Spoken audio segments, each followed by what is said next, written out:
It's another edition of the Wrap-Up Show with John Schaefer and Jim Russell. We're presented by Mark Nimitz at Farmers Insurance. Before we get going, free agent frenzy across baseball, although it hasn't necessarily impacted the Padres, although you could say they're winners. We'll get into that in a moment. You got to subscribe to our channel. If you're a Padres fan, please subscribe to this channel. You see Jim, hit the button down below. We've got year-round exclusive Padres content for you. Hit the notification bell. You'll be notified when we have new videos. We're posting multiple videos, 3, 4, 5 videos a week right now in the off season. Like these videos, follow us on Twitter as well, at John Schaefer, at Jim Russell SD. So it's been a crazy 24 or 48 hours. Will the Padres get involved? Before we get into that, let's tell you about our title sponsor, Mark Nimitz at Farmers Insurance. If you've got auto, home, renters, or life insurance needs, Mark Nimitz is a San Diegan, and he is the guy to turn to, especially if you're a supporter of the Wrap-Up Show. If you've got an electric vehicle, Mark has lowered his rates on select electric vehicle models, putting money back in your wallet. He's got a decade of experience. He's got great customer service. And again, if you're a supporter of the Wrap-Up Show, click the link down below in the description. You'll get to Mark's website. He can help you and your family with insurance needs. His phone number, email address, above my head, as always, mnimitz at farmersagent.com. That's mnimitz at farmersagent.com. When you reach out to him, let him know you're a Padres fan and let him know that the Wrap-Up Show sent you. Yes, if you have insurance needs, you got to consider going with Mark. If you like this Wrap-Up Show channel, please consider going with Mark. His link is down below.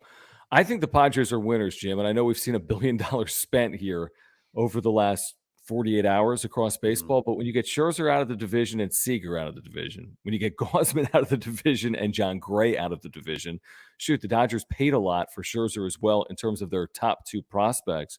They're not going to have Bauer, obviously, in 2022 either. And I know the Padres have literally done nothing.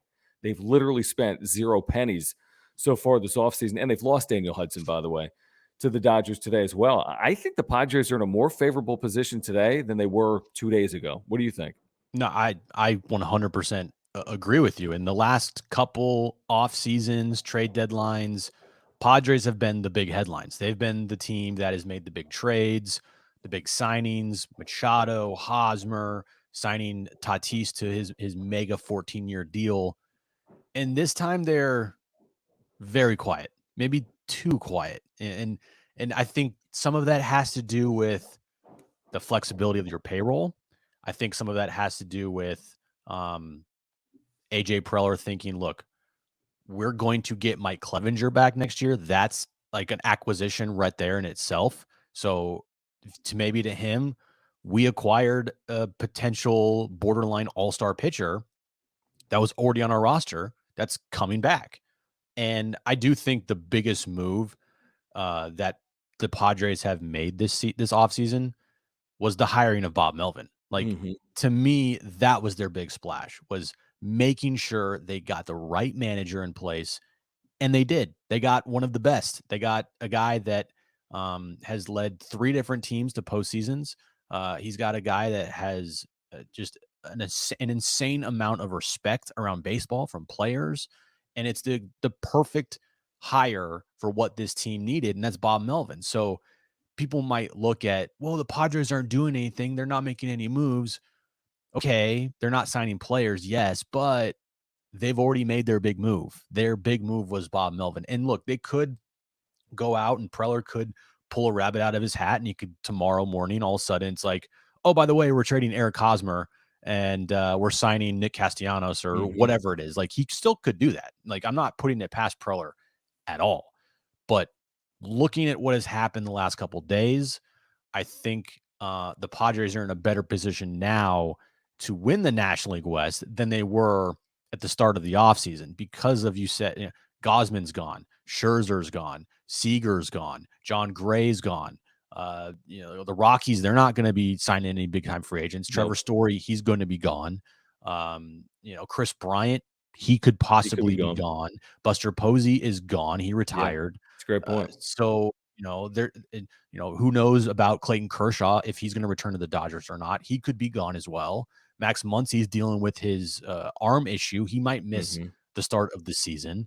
So the Padres, by not doing anything, may have done better than all the teams right now. I know the Giants have signed a couple pitchers. I know the Dodgers aren't going to be quiet. Diamondbacks, they're whatever.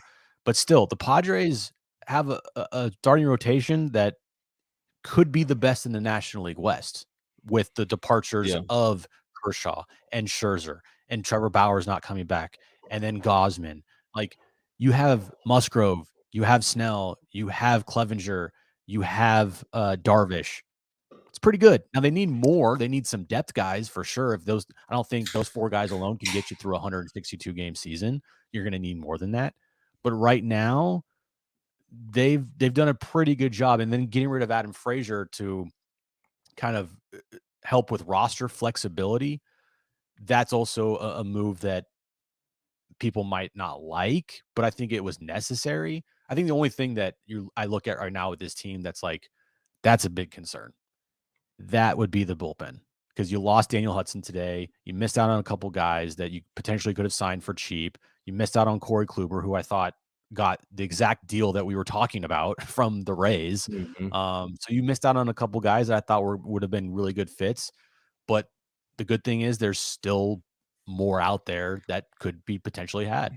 Yeah, I'm not worried. I'm not worried about the bullpen, to be honest with you. I mean, I am worried about the bullpen based on I'm what worried. happened last year, and I don't want Emilio Pagan closing games or Drew Pomeranz, and you don't have a closer without Mark Melancon, and who knows Right. about Dinelson Lamet, and who knows about Tim Hill.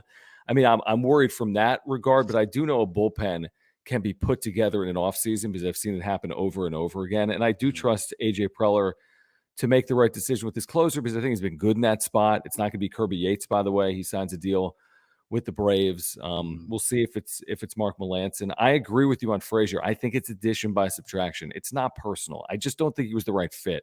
He's the right fit for a team that needed to plug in a second baseman that's able to get on base. They have Right. that.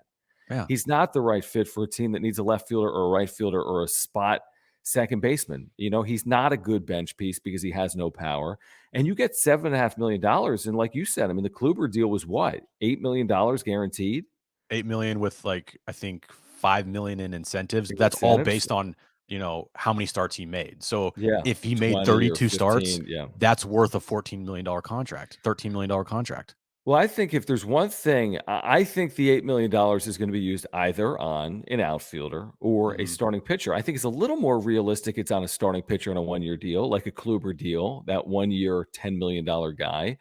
Right. I'm completely on board with going after dipping your toes in the water of a real outfield bat. If it's say a Suzuki or Nick Castellanos, now that's different. The $10 million Kluber deal isn't the say a Suzuki deal or Mhm. the Nick Castellanos deal. Now, like you said, the Padres and AJ Preller have been so eerily silent that Yeah. one of two things are happening right now, that they're so hamstrung by payroll and not having the capital that they're unable to make moves other than maybe via trade or smaller deals like Right. one-year deals, and they're still waiting to pull the trigger on the right deal, and maybe that deal will exist on the other side of the lockout, or they're waiting to strike.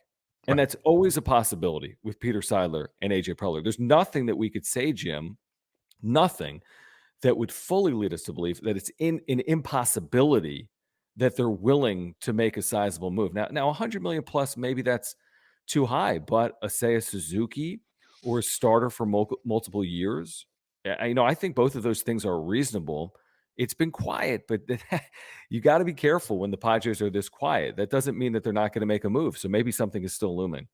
Right. Like, the Rangers are the team that people think that AJ Preller, like, those are the moves that everyone thought that AJ Preller would make. Now, granted, Mhm. he's not going to go 7 years on Marcus Simeon, and he's not going to go 10 years No, on he shouldn't. Corey Seager Yeah, right. or Robbie Ray. Like, it's just not happening. That Kevin Gosman, like, he's not doing that because he's already done that. And it's crazy now. Like, you look at some deals, and you look at the Machado deal, and you look at the Tatis deal, and you're like, it's pretty good deals. Like, from retrospect of what players are now getting. So yeah, he could strike at any moment. And would I be shocked? No, I would not be surprised at all. And if he doesn't make any moves, would I be surprised? No, because look, we both know, and everybody watching this knows, Preller doesn't just can be content. Like, he's not just a guy that can be content with what they have. He is always trying to improve the roster. He's always trying to make moves. He is always trying to make trades. He's always trying to, sign players. Like, he is constantly trying to do things. He doesn't stay pat. Like it's not the Oakland A's situation where we know that they're not going to sign anybody. We know Right. that if anything, they're going to sell off most of their team. That's not AJ Preller.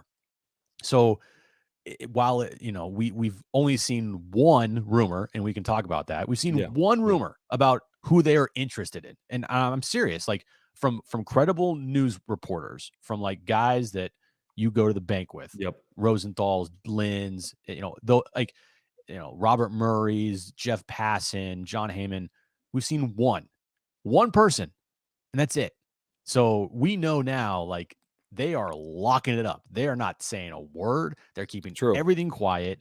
And it goes back to the Bob Melvin signing where that came out of left field. So now I feel like any moves in the future with Preller are going to come out of left field. All right. I'm glad you mentioned that because there is a name the Padres are being linked to. Before we tell you about that name, we've got a special offer for our listeners from Fresh Meal Plan. If you're trying to eat healthier heading into the new year, we've got a perfect solution for you in the link down below for Fresh Meal Plan, and you get $40 off because you're a supporter of the Wrap-Up Show. As simple as that, $40 off Fresh Meal Plan. Here's the thing. Not only is it healthy and delicious and affordable, you're cooking these things very quickly. So very easy meals that are healthy. You're heading into the new year. The last thing you want to do is be cooking. You want to eat healthy in the year. And again, Jim, for our listeners in the link down below, it's a pretty good deal, right? $40 off. Dude, I mean, look, you just had Thanksgiving. You probably feel extremely fat right now. You feel like, okay, I need to go on a diet right now. But at the same time, Christmas is right around the corner. So that's why January 1st, everyone starts with a meal plan. Why don't you start early? Start right now, $40 off on your first order. Like, I do meal plans. I go out and get stuff. Like, it is the easiest thing in the world. And plus, you want to save on getting some food before the holidays, go out and do this. It's well worth it to start a meal plan and to have stuff made for you. It's better than going out and eating. Honestly, 100%. It really is. Support the Wrap-Up Show. Again, we've got a special offer for our viewers. Fresh Meal Plan. Click that link down below. $40 off. That does look kind of good. What is that? Steak? I mean, you don't eat steak, but dude, I mean, asparagus, right, bro? Dude, I mean, I could eat the asparagus as a vegan, but and again, tomatoes. It's healthy food that's easy to cook. You don't have time. I don't have time. I seriously don't. And that's why we turn to things like Fresh Meal Plan. Again, click that link down below. $40 off your first order. Okay, so this is what's rumored with the Padres, and it comes from John Morosi, who is great, Major League Baseball insider. He tweeted this: source, Padres interested in Marlins catcher Jorge Alfaro, who signed with Texas during AJ Preller's time there. Alfaro is a non-tender candidate after the Stallings acquisition, as Craig Mish, who covers the Marlins, reported. Then he says at MLB Network. So Jorge Alfaro is a guy I've got a keen familiarity with because I spent 10 years working for the Phillies in their minor league system in AAA with the Lehigh Valley Iron Pigs. Jorge Alfaro at one point was a huge catching prospect in the Phillies organization. At one point was considered to be a really good offensive power bat from the catching position. Now, Jim, it hasn't necessarily turned out. I think he's had some decent years. You'd have to probably go back to like 2018 or 2019. He's only 28 years of age, though. So he's a relatively young catcher. There's the tweet. Thanks for pulling it up from Morosi. I think it's worth a flyer. I don't know what the cost would be to acquire Alfaro, but again, 28 years of age, he did not have a good 2021. He didn't have a good 2020, but he's a guy that's capable of probably producing a plus year offensively from the catcher spot. That's a good backstop as well, good defensive catcher. So I don't know what it means. I know they haven't gotten offensive production, the Padres, from catchers in years, including this past year. So maybe they're looking at this as a potential offensive upgrade. So what you're saying is I should title this video, "Is Jorge Alfaro the missing piece?" Right? I mean, because he's the only guy that has been reported as the Padres have interest in. Like, I'm serious. I can't think of anybody else that has tweeted out something along the lines of this with any other player. So yes, Jorge Alfaro is the missing piece for this team to go over the hump. Can you imagine? Dude, what I view this at is Preller views the catching position as still needing an upgrade. Like, they still need an upgraded catcher. Austin Nola was not good last year. I know he was injured, but your best ability is your availability. And with him, he came over, and I think he got injured too when he first got traded here, and then he got injured this year again. Um, he, yeah, he has the potential to be a good offensive catcher, but he hasn't shown it yet. Victor Caratini, like it's not that he's not an everyday catcher at all. Like he's a spot starter. He's a backup, and he's a good backup, but he's not a starter. Mhm. He's not a starting catcher. So to me, it signals that this team and AJ Preller wants to upgrade that catching position, and also, who knows if he is doing anything with Luis Campusano, if he's throwing him out there in trades, if they don't think that Campusano's ready, if they don't view him as like a major league catcher, so then you have to go out and try to get bolster that catcher position. I also saw that he's played some first base as well, so he's as a kind of like Austin Nola. Like Austin Nola could play catcher, he can be first base, like in a pinch, he can be a second baseman, like he can play multiple positions. But yeah, I think that if Preller would do this, and it's kind of interesting because I think he scouted him, right? Like what was it? He Yeah, the Rangers. So the Rangers signed him as an amateur free agent okay, in so ties with the Rangers. 2010. I mean, they signed him in 2010. He's Jeez. 28. So let's think about that. That means he was 17 Wow. when the Rangers signed him, and then they didn't deal him until you know how the Phillies got him, the Cole Hamels deal. Wow. Well, So now it was a he went on the Marlins, huge. right? He went from the Rangers to the Phillies, and then the Phillies to the Marlins in the Real Muto deal. Wow. Okay. And Yeah, so I'm telling you, he's been a part of big deals. I'm telling you, the Cole Hamels deal mhm, in 2015 was a huge deal. The Padres got all these prospects from Texas. right. Um, so, I don't know necessarily what to think about it. I do know this. He's he has potential to be an offensive threat, although it hasn't panned out in the big leagues, No. So I don't think he's a DH for you. I don't think he's a first baseman. I mean, I think he can play a little bit of first base, obviously, but I Mhm, don't think he's a first baseman for you.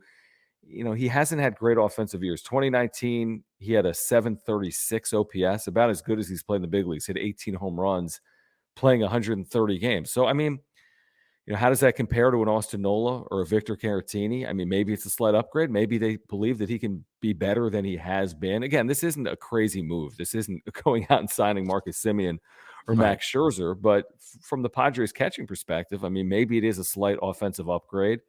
And maybe because of Preller's familiarity with him, he believes that he's worth a flyer or more. And look, if he's obtainable like on the cheap, why not? Yeah.